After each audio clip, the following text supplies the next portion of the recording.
your Nintendo Switch is stuck on the loading screen, it can be frustrating. Follow these steps to troubleshoot and potentially resolve the issue quickly. Step 1. Force restart the console. Press and hold the power button for about 12 seconds. This will force the console to shut down. Wait a few seconds, then press the power button again to turn it back on. Step 2. Check the power source. Ensure that your Nintendo Switch is charged. Connect it to the original power adapter and let it charge for at least 30 minutes. A low battery can sometimes cause loading issues. Step 3. Remove game card. If you have a game card inserted, remove it from the console.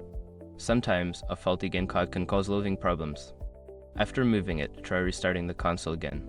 Step 4. Boot in recovery mode.